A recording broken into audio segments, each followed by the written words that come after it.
Hello and नमस्ते everyone, म सन्चै छु। आई होप तपाईहरु पनि सन्चै आरामै हुनुहुन्छ होला।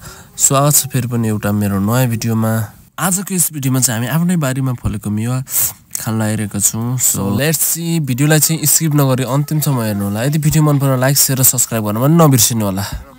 त्यसमा फलेको मेवा खान लागिरहेको छु। त्यसमा फलेको मेवा खान लागिरहेको छु। अघि मैले हानेर झार्दाखेरि चाहिँ तल भुइँमा खस्यो, यहाँ भुइँमा खस्यो, त्यही भएर पखालेर खान लागिरहेको छु। अब आफ्नै रुखमा फल एकदम पाकिरहेछ यो हो। अनि हेरौँ त गाइस कस्तो हुन्छ। ल अन्तिमसम्म हेर्नु होला। सुरुमा हामीले चाहिँ मेवालाई पखाल्न लागिरहेको छौँ। भुइँमा झऱ्यो अघि नै झार्दाखेरि। ल अब पखाल राम्रोसँग धो। बिना केमिकलको है यो चाहिँ।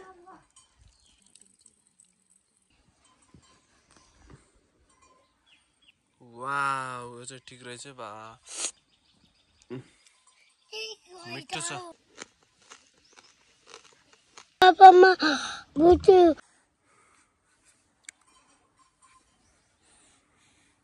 चट्टान गर्नु मामीको पता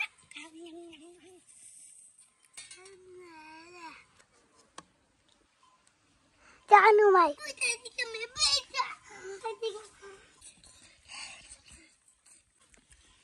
हामी चाहिँ मेवा काट्न लागिरहेछ है। पखालेर बाहिरको बोक्रालाई नि छिलेर अब चाहिँ काटिरहेछौँ।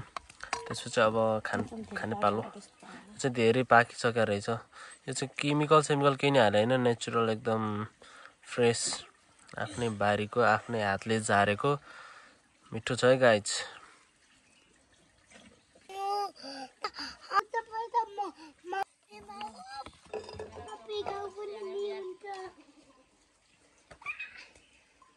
फाइनली हाम्रो मेवा चाहिँ काटेर पनि खानलाई रेडी भइसक्यो।